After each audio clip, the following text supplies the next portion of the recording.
सुप्रभात बच्चों, आज हम पढ़ेंगे कक्षा 8 की हिंदी की पुस्तक मधोप के पाठ 7 को। पाठ 7 का नाम है बस्तर जनजाति में तुम्बा। तुम्बा अर्थात लौकी। आइए देखते हैं इस पाठ में क्या है।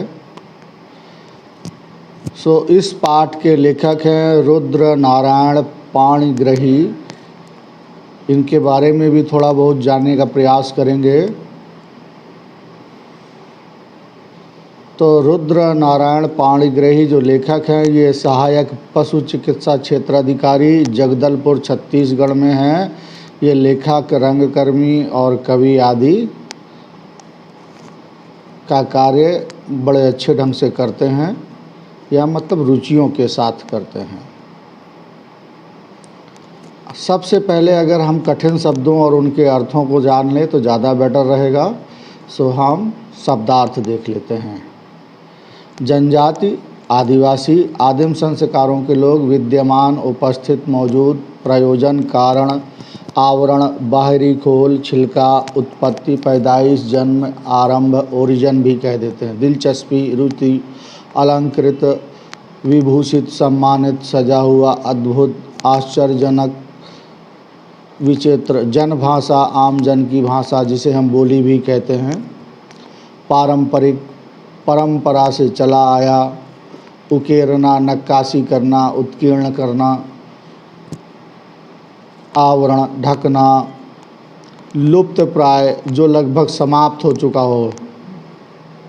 अपरिहार्य, अनिवार्य, अवश्यंभावी। अर्श, बवासीर या एक प्रकार की बीमारी।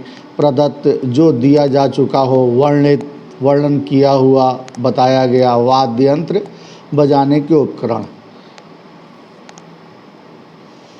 इस प्रकार हम पाठ 7 को पढ़ना शुरू करते हैं। पाठ 7 के उद्देश्य क्या क्या हैं इसे जान लेते हैं। तो आदिवासियों के जीवन में तुम्बा के विशेष महत्व को रेखांकित करना, अर्थात तुम्बा आदिवासियों को कितना प्रभावित करता है, तुम्बा का उनके जीवन में क्या क्या उपयोग है। तुम्बा औषधि के साथ साथ सब्जी, मिठाई, मुखौटा आदि के उपयोगों के रूप में भी आता है। तुम्बा अर्थात लौकी हमारी त्वचा के लिए भी लाभदायक है।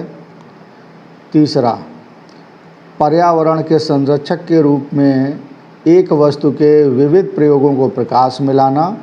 और लोक संस्कृति अर्थात हमारे आदिवासियों या ग्रामीण जीवन की संस्कृति के वैविध्य, मान्यताओं और मिथकों से परिचित कराना। पाठ पढ़ना शुरू करते हैं। बस्तर के जनजाति समाज में तुम्बा या तुमा उनकी जीवन यात्रा का अहम हिस्सा है, अर्थात इम्पोर्टेंट पार्ट है। उनके ग्राम जीवन में तुम्बा एक हम सफ़र की तरह विद्यमान है, अर्थात जैसे पति पत्नी एक दूसरे के हम सफ़र हैं, ऐसे ही तुम्बा के बगैर उनके जीवन का संचालन नहीं हो सकता। कई बार तुम्बा में पानी भरने का काम, तुम्बा से बर्तन, सजावट, रोजगार आदि के काम होते हैं। ये सब हम आगे पाठ में पढ़ेंगे। बस्तर के आदिवासी समाज की तरह भारत के अन्य प्रदेशों के आदिवासी भी तुम्बा का उपयोग करते हैं। बस्तर की जनभाषा में इसे तुमा या तुमड़ी कहा जाता है।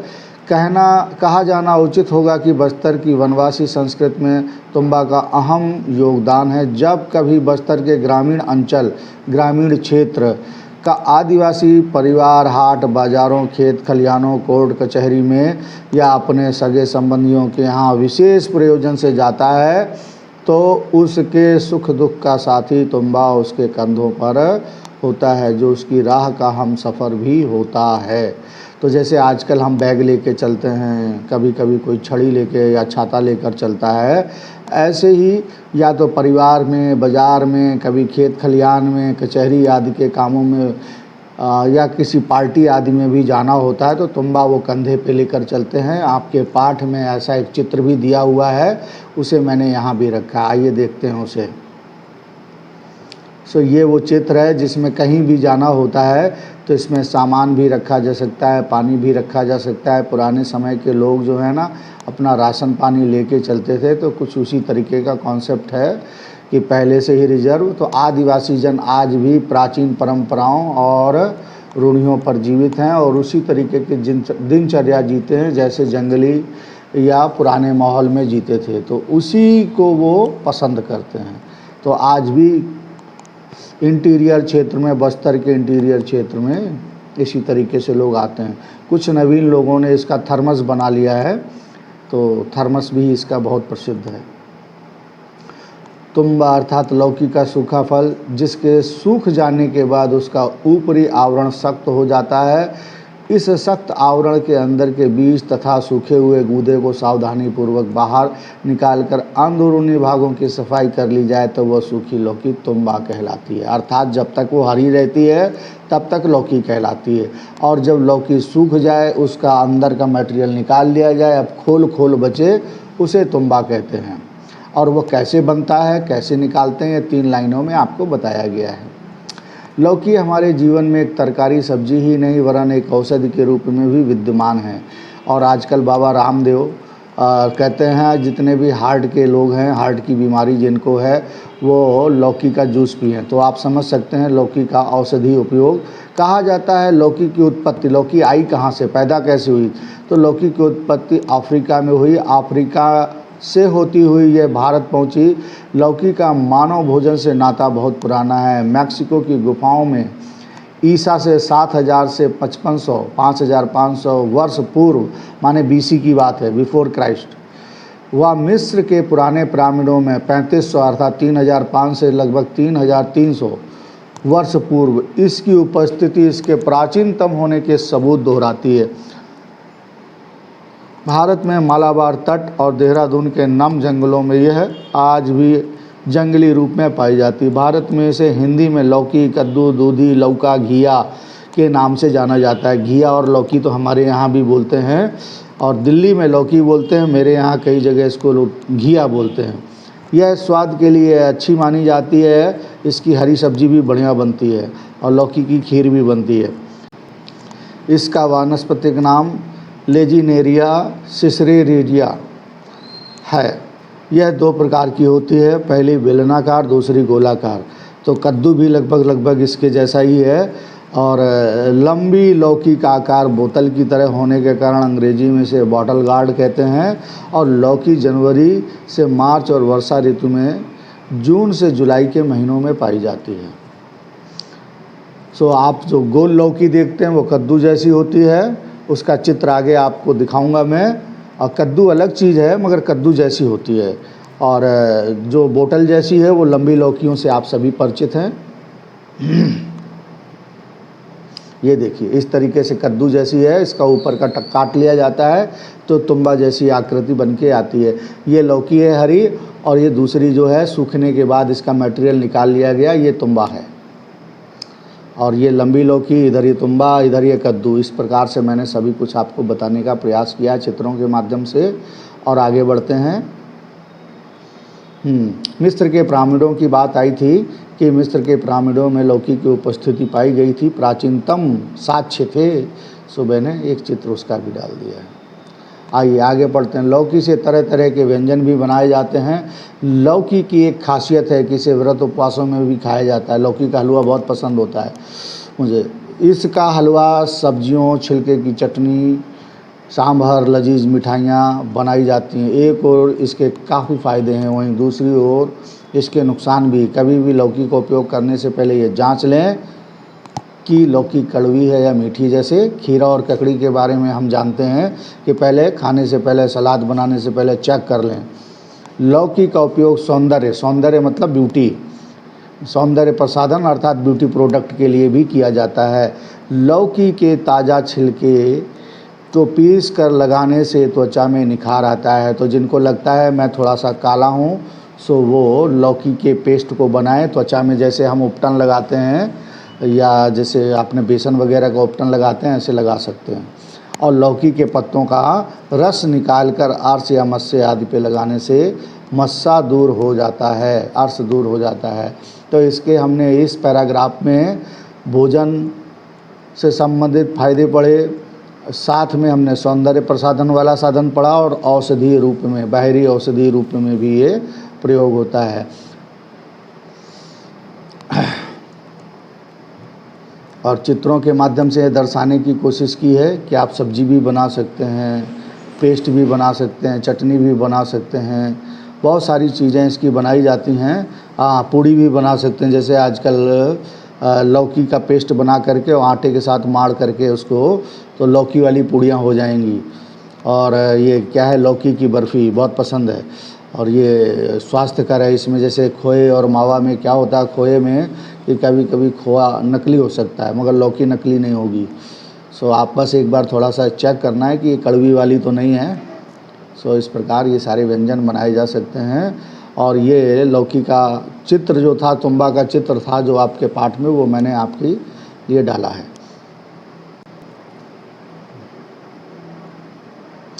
हाँ, बस्तर की जनभाषाओं में लौकी के प्रकारों को लाओ, भैंस लाओ, केंदरी लाओ, लामड़ी लाओ, डेरा लाओ, तुमड़ी लाओ, पिता लाओ, जोगी लाओ, महादेव लाओ, छानी लाओ, कसा लाओ, टिरका लाओ, बाणर लाओ आदि नामों से पुकारा जाता है। इस लौकी के पके हुए फल को बेल पर ही पककर सूख जाने के लिए छोड़ दिया जाता है। जब बेल, ये विधि हम आप पहले भी पढ़ चुके हैं। और जब बेल पूरी तरह सूख जाती है तो पके एवं सूखे फलों को तोड़ लिया जाता है। इन फलों को कुछ समय के लिए छांव में सूखने के लिए छोड़ दिया जाता है।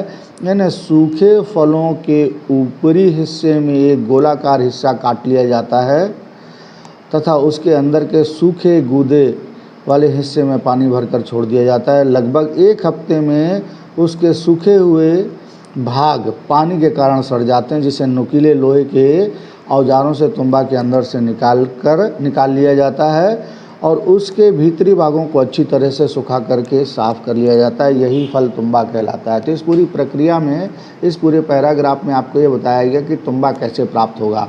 तो लौकी निकालेंगे, लौकी को पहले सूख जाने देंगे, सूख जाएगी तो ऊपर से काट देंगे, काट देने के बाद उसमें पानी भर के उसका अंदर का मटेरियल है जो सड़ जाने देंगे, फिर धारदार थोड़ा तिरछी चाकू से उसको निकाल करके साफ़ कर देंगे। जैसे नारियल से हम गूदा निकालते हैं, कुछ इसी तरीके से हम इसको भी कर लेंगे। और ऊपर आपको बहुत सारे लौकी के प्रकार दिए गए हैं, तो उन्हें लोक भाषा में लौकी नहीं लाऊ बोलते हैं। तो महादेव लाऊ मतलब जैसा जैसा आकार हुआ, महादेव जैसे शिवलिंग जैसा आकार हुआ तो महादेव, पिताजी जैसा कठोर आकार हुआ मतलब जब ज़्यादा मोटी लौकी हो गई तो उसको पिता लाऊ कह देते हैं। तो इस तरीके से कोई, अभी आगे आप एक दो तरीके के लौकी आप देखेंगे जिसको राखी लाऊ मतलब राख जैसा कलर उसका होता है, तो राखी लाऊ। मैंने दो एक चित्र देने का प्रयास किया है जिससे आपको ये समझ में आए। और इन चित्रों के माध्यम से आप समझ सकते हैं ये पूरी बेल पे लगी हुई है, दूसरी बेल से काट के अलग सूखने के लिए रखी हुई है। सूखने के बाद प्रोसेस करके उसको एक प्रोडक्ट के रूप में यहाँ पर कैसे सजाया गया है। और ये बस्तर जनजाति की या ग्रामीण क्षेत्रों की जो जहाँ पर ये लौकी का और तुम्बा का प्रयोग होता है, बहुत अच्छे ढंग से ये व्यावसायिक रूप में प्रयोग होती है। आइए आगे देखते हैं। थर्मस के रूप में, सुराही के रूप में भी तुम्बा प्रयोग होता है। तो इसको इस तरीके से सजा करके और कंधे पे डाल करके लोग ले जाते हैं। अगला, ये लंबी लौकी है, मीठा कुमड़ा इसको बोलते हैं। और ये देखिए आपका रखिया कुमड़ा, राख जैसा कुमड़ा होता है। ये जब हरा होता है तो इसमें ऐसा लगता है जैसे किसी ने राख डाल दी हो, और फिर पकने के बाद ये इस तरीके से हो गया है। अगला पैराग्राफ पढ़ते हैं। बस्तर की जनजातियों के द्वारा पकी हुई लौकी पर चाकू से उकेरे गए पारंपरिक चित्रों को ही यहाँ लौकी आर्ट या तुम्बा आर्ट कहा जाता है। ऐसा एक चित्र मैंने आपको क्लासरूम में पढ़ाते हुए दिखाया था कि कुछ लड़कियाँ तुम्बा में चित्रकारी कर रही हैं। सो उसी को हम तुम्बा आर्ट या लौकी आर्ट कहते हैं। और उसमें गर्म चाकू से कुछ उकेरते हैं। इसमें आगे तरफ बताया गया है, बस्तर के आदिवासी अपनी दैनिक उपयोगी वस्तुओं के प्रति काफ़ी सजग होते हैं। वे उन वस्तुओं को सजाने संवारने में भी दिलचस्पी दिखाते हैं। वे चाहे उनके हाथों और कंधों में सजने वाले तीर धनुष हो, कुल्हाड़ी हो, कटार हो, पारंपरिक गहने हो, कंघी हो या चाहे तुम्बा हो, उसे कलात्मक रूप अवश्य देते हैं। तुम्बा में वे गरम सलाखों और नुकीले, मैंने कहा था आगे बताया गया है, तो गरम सलाखों और नुकीले औजारों की मदद से पारंपरिक रेखाओं को उकेरते हैं। उनके रेखा चित्रों में उनकी कल्पना बसती है। चित्रों में बेल बूटे, पशु पक्षी, मानव आकृतियाँ और उनकी पसंदीदा वस्तुएं होती हैं। तो इस प्रकार से आपने देखा कि लौकी को तुम्बा कैसे बनाया जाता है, तुम्बा में चित्रकारी कैसे की जाती है, चित्रकारी करने के लिए क्या क्या किया जाता है। और कौन कौन से चित्र बनाए जाते हैं इस पूरे पैराग्राफ में उसको समझाया गया है। और वही सूखी लौकी में आप थोड़ा सा गरम चाकू या नुकीली सलाख से जो भी बनाएंगे बड़ी आसानी से बन जाता है और बहुत ही सुंदर आर्ट होता है और डेकोरेशन में और इसका बहुत ज़्यादा उपयोग होता है। एक बार उकेरने के बाद इन आकृतियों को मुलायम साबुन से धो लिया जाता है तथा लकड़ियों पर लगने वाले वार्निश अथवा वैक्स से पॉलिश कर चमका दिया जाता है। वहीं नाइट लैंप बनाने के कार्य में तुंबों में छोटे बड़े बारीक छिद्रों का इस्तेमाल करते हुए रोशनी निकालने का स्थान बना लिया जाता है जिससे बंद कमरों में रोशनी का प्रसार हो सके। इन तुंबों में छिद्र बनाने का कार्य भी आकर्षक होता है। उन तुंबों में होल्डर और बल्ब लगाकर बाज़ार में बेचने के लिए भेज दिया जाता है। मतलब नाइट लैंप जैसा बना लिया जाता है या इसमें प्रकाश को धीमे प्रकाश को जैसे कहते हैं ना डायरेक्ट रोशनी ना पड़े तो इस प्रकार से भी बना लिया जाता है। मैंने चित्रों के माध्यम से भी दिखाने का प्रयास किया है। तो इसमें आकृतियाँ उकेरी जाती हैं, फिर क्या किया जाता है इसमें वार्निश या वैक्स लगाकर चमका लिया जाता है और फिर अगर होल्डर की आवश्यकता है तो होल्डर आदि लगाकर इनको नाइट लैंप बना दिया जाता है। तो ये इसका व्यावसायिक प्रयोग है। इसको भी देखते हैं। मैंने चित्रों के माध्यम से दिखाने का प्रयास किया। देखिए ये नाइट लैंप है, काला काला सा और बहुत सारी चित्रकारी का मटेरियल बनाया हुआ है। दूसरे चित्र में भी आप देख सकते हैं कितना सुंदर मटेरियल बनाया हुआ। ये बस्तर अंचल में माने ग्रामीण क्षेत्र में हस्तशिल्प विकास बोर्ड द्वारा इसका क्या कहते हैं प्रशिक्षण आदि दिया जा रहा है। और अगले चित्रों में भी आप देख सकते हैं कितना अच्छा सुंदर सा लग रहा है और ये ऐसा बिंदु बिंदु सा प्रकाश ऐसा लगता है कि जैसे अब पूरे कमरे को रोशनी से भर देता है। सो ये इस तरीके से आप बहुत सुंदर आकृतियां हैं ये और डेकोरेशन के काम बहुत आती हैं। तो बस्तर जनजाति में तुम्बा एक जैसे आप इसको अब इस तरीके से आपको अगर आपने कभी तुम्बा के बारे में जानकारी नहीं ली तो आपको लगेगा ही नहीं कि आपके तुम्बा की जानकारी है या किसी और चीज़ की जानकारी है, परंतु ये बहुत ही आकर्षक चीज़ लगती है और ये एक डेकोरेशन का आइटम हो जाता है और ट्रेडिशनल आइटम हो जाता है, पारंपरिक आइटम। त्यौहार पर्व के अवसरों पर तुम्बा मुखौटे के रूप में भी इस्तेमाल किया जाता है। तुम्बों से बने अलग अलग प्रकार के मुखौटे अभिनय में जान भर देते हैं। सूखी लौकी के बाहरी हिस्से पर आँख, मुंह, नाक बनाकर चेहरे को ढकने के लिए बनाया गया टुकड़ा ही मुखौटा कहलाता है। और मुखौटे आप सभी ने देखे होंगे, मोदी मुखौटे, राहुल मुखौटे, कभी कभी शेर का मुखौटा, कभी हनुमान जी का मुखौटा, और वो सब प्लास्टिक के बनते हैं और ये तुम्बा या लौकी से बनाए जाते हैं। तुम्बा का फूट जाना अर्थात अनर्थ होना, ये आपका अपशगुन या अशगुन का कारण माना जाता है। एक कहावत प्रचलित है, तुम्हा गला फूटी देव गला उठी, अर्थात जैसे तुम्हा का गला फूट जाएगा अर्थात तुम्हा टूट जाएगा तो देव गला उठी अर्थात देव साप दे देंगे। गला उठी माने बोल उठेंगे और कहते हैं जब देव बोल उठेंगे तो अच्छा नहीं बोलेंगे, बुरा बोलेंगे। माने फूटने से जब देव बोलेंगे माने रुष्ट होकर के जब देव बोलेंगे तो बुरा बोलेंगे। किन्हीं अपरिहार्य कारणों से यदि तुम्बा फूट जाता है तो लोग जीवन में समझा जाता है कि उनके देवी देवता उनसे रुष्ट हो गए हैं। तुम्बा उनके जीवन में देवतुल्य माना जाता है, देव के समान माना जाता है। जैसे हमारे यहाँ क्या होता है कि थाली, जो पूजा की थाली है वो अगर गिर जाए तो हम मानते हैं अपशगुन होता है, इसी तरीके से यहाँ पर तुम्बा का फूट जाना अपशगुन माना जाता है। बस्तर की जनजातियों में पृथ्वी की उत्पत्ति के पीछे एक मान्यता है कि पृथ्वी की उत्पत्ति दंतेवाड़ा जिले के ग्राम पालनार नामक गांव में, तो जल प्रलय की घटना इसमें बताई जा रही है।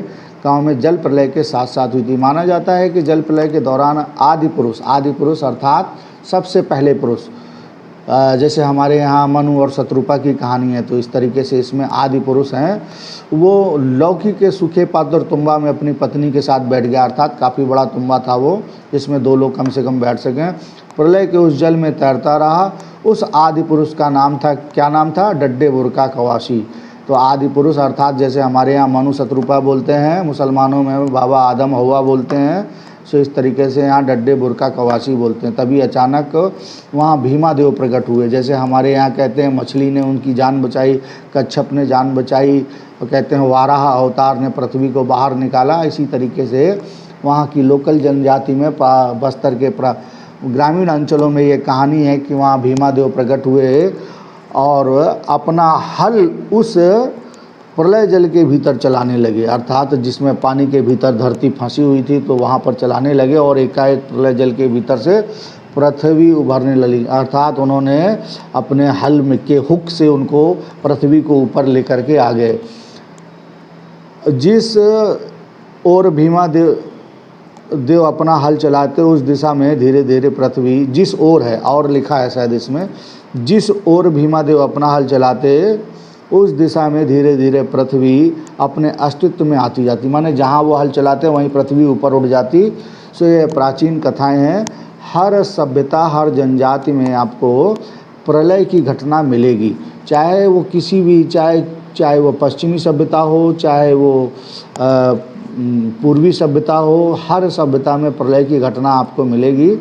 और यहाँ भी प्रलय की घटना है, बस इसमें प्रलय की घटना का उल्लेख दूसरे ढंग से कहा गया है। जैसे पृथ्वी की उत्पत्ति दंतेवाड़ा से बताई गई है, हमारे मनु और शत्रुपा में कहते हैं कि ये किसी पहाड़ पर जा कर के बैठ गए थे, जैसे हिमालय पहाड़ जैसे। और इधर ये बाबा आदम और हव्वे में क्या कहते हैं कि इन्हें एक फल खा लेने की वजह से इन्हें जन्नत से बाहर कर दिया गया था। तो और प्रलय वगैरह की घटना हर जगह आती है। हाँ, तो अस्तित्व में आती गई, धरती की मिट्टी ऊपर उठ जाती। और ये मुखौटों की बात हुई है तो मैंने मुखौटों के कुछ चित्र डाले हैं, और ये मुखौटों के चित्र सजावट के रूप में भी काम आते हैं। और इन मुखौटों को लगा करके हम नाटक आदि में अगर पार्ट लेंगे तो उसकी सौंदर्यता बढ़ जाती है।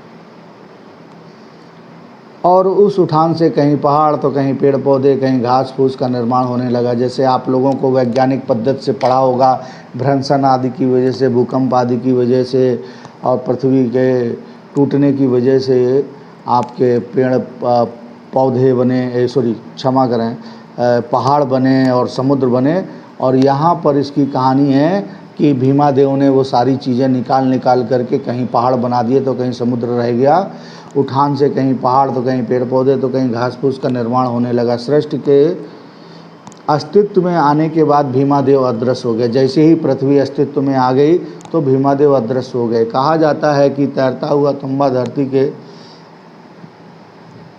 किसी टुकड़े पर टिक गया। तुम्बा के भीतर बैठे आदि पुरुष डड्डे बुर्का कवासी अपनी पत्नी के साथ निकलकर भीमा देव की शरण में जा पड़े। अर्थात उन्होंने जैसे ही किसी जगह वो जाके तुम्बा रुका तो उन्होंने देखा किसने बचाया। तो जैसे ही बाहर देखा तो एक आदि पुरुष थे भीमा देव, तो उन्होंने आदि पुरुष की जाके पूजा की। आदि पुरुष डड्डे बुर्कावासी ने उनकी पूजा की, उनके शरण में जा पड़े। भीमा देव ने आशीर्वाद देते हुए संसार के विकास की जिम्मेदारी सौंपी। तो ये आपने सारी सभ्यताओं में प्रलय के बाद विकास की जिम्मेदारी किसी न किसी पुरुष को सौंपी गई है। ऐसे ही इसमें भी एक कथा है। सर्वप्रथम डड्डे बुर्का कवासी ने तुम्बा से निकलकर पास के एक अमलतास के पेड़ के नीचे विश्राम किया। अमलतास को लोक भाषा में हल्की में, कौन सी भाषा है, हल्की भाषा में सोनरली या भालू मसूरी कहा जाता है, तथा उस पेड़ के नीचे अपने आदि पुरुष का निवास मानने के कारण अमलतास के फूलों को नहीं तोड़ते। जल प्रलय की यह रोचक घटना और पृथ्वी का जन्म पालनार गांव से प्रारंभ होना सुनने में अद्भुत लगता है, किंतु लोक मान्यता अपनी जगह लोक मान्यता है, कोई माने या ना माने। अर्थात हर संस्कृति, हर कल्चर, हर सभ्यता में कोई ना कोई लोक मान्यता होती है, और उस लोक मान्यता को उनकी अपनी परंपराएं, अपनी सभ्यता, अपने संस्कृति का हिस्सा मानकर उस पर हम कोई नीम नेक नहीं निकालते। तो इसी तरीके से इन्होंने अपनी परंपराओं के आधार पर जल प्रलय की घटना और उसके बाद के विकास की चर्चा की। और इसमें भीमा देव वो पुरुष थे जिन्होंने पानी से पृथ्वी को बाहर निकाला। और आदि पुरुष कौन थे? डड्डे बुर्का कवासी। आगे, बर्तनों के रूप में सूखी लौकी का प्रयोग भारत के कई प्रदेशों में आदिकाल से किया जाता था। यहाँ साधु संतों को भी कमंडल लिए देखा होगा। वो कमंडल जो है आपकी लौकी या तुम्बा का ही रूप है। इन गोल या विभिन्न आकार के तुम्बा का पानी रखने के लिए प्रयोग किया जाता, थर्मस के रूप में अब भी किया जाता है। यही नहीं, एक स्थान से दूसरे स्थान तक पानी व अन्य तरल पदार्थों के परिवहन में तुम्बा का प्रयोग होता है। बस्तर के अंदरूनी इलाकों में आज भी भोजन परोसने के लिए तथा पानी पीने के लिए बर्तनों के स्थान पर इनका प्रयोग सामान्यतया किया जाता है। मैंने बताया होगा कि एक बार बस्तर जनजाति के इलाके में छत्तीसगढ़ के सीएम गए और वहाँ से वो 10 थर्मस लेकर के गए कि थर्मस में पानी ठंडा रहता है। सो इनका आज भी महत्व है। और पुराने समय में जब हमारे पास ज़्यादा बर्तन वगैरह नहीं थे तो तुम्बा से ही हम इसका प्रयोग करते थे। जल प्रलय की घटना को देख लेते हैं। तो ये अमलतास का पेड़ है और ये थोड़ा सा मैंने बड़ा तुम्बा का चित्र दिखाने का प्रयास किया है। हालांकि इतने में तो एक आदमी भी नहीं आएगा। जिस तुम्बा में आदि पुरुष ने यात्रा की थी शायद वो इससे बड़ा होगा। तो ये जल प्रलय की घटना है और कोई एक व्यक्ति देख रहा है। देख रहे हैं आप, पहाड़ों के ऊपर भी पानी पहुंच गया है तो पूरी धरती जलमग्न हो गई है। और ये आदि पुरुष मुझे, और भीमा देव का तो कोई चित्र मिला नहीं, तो मत्स्य अवतार के रूप में एक देवता का चित्र मिला तो मैंने वो निकाला कि ये देवता ने सभी लोगों की जान बचाई। तो पौराणिक कथाओं में ऐसी कहानियाँ मिलती हैं। आगे पढ़ते हैं। बस्तर में प्रकृति द्वारा वरदान रूप प्रदत्त साधनों से तरह तरह के वाद्य यंत्रों का निर्माण किया जाता रहा है। और वरदान स्वरूप अर्थात ये फ्री में उपलब्ध होते हैं और वरदान स्वरूप हैं ये। और जैसे बीन है, जैसे एक तारा है, इन सब यंत्रों का, म्यूजिकल इंस्ट्रूमेंट का निर्माण किया जाता रहा है। आज भी आदिम समुदाय में कला और संगीत के साधकों के बीच दुर्लभ वाद्य उपलब्ध हैं। तो ये दुर्लभ हैं अर्थात आजकल सब यंत्र जो हैं आर्टिफिशियली बनाए जा रहे हैं। ड्रम्स वगैरह सारे इस्पात से बनाए जा रहे हैं, इसलिए ये सब जो हैं संगीत आजकल दुर्लभ हो रहे हैं। बस्तर में भतरा परजा क्षेत्र में आदिम जाति एक सितार का प्रयोग करती, जिसे किन्नरी या किन्नरी कहा जाता है, जो कि शास्त्रीय संगीत में वर्णित किन्नरा का ही दूसरा रूप है। इसमें बांस की पतली खपचियों में 4 तार होते हैं। जैसे मैंने एक तारा बोला है तो ऐसी 4 तारों से भी बनता है। एक में 1 तार होता है, एक में 4 तार होता है। तो एक तार वाला होता है जिसमें 4 तार होते हैं, उसे किन्नरा कहते हैं। यह घट सूखी लौकी का बना होता है। घट अर्थात तुम्बा जो है उसका बेस जो है, घट मतलब बेस जो गोल गोल होता है, वो सूखी लौकी का बना होता है, तुम्बा का बना होता है। सूखी लौकी कहीं कहीं पर 1 तार का प्रयोग करते हुए एक तारा वाद्य के रूप में प्रयुक्त होती है। तो जो मैंने आपको एक तारा की बात बताई वो यहाँ भी आ गया। राम बाजा में भी तुम्बा का प्रयोग किया, थोड़ा सा मॉडिफिकेशन हो जाने पर उसे राम बाजा कहते हैं। एक तारा जैसा ही होता है।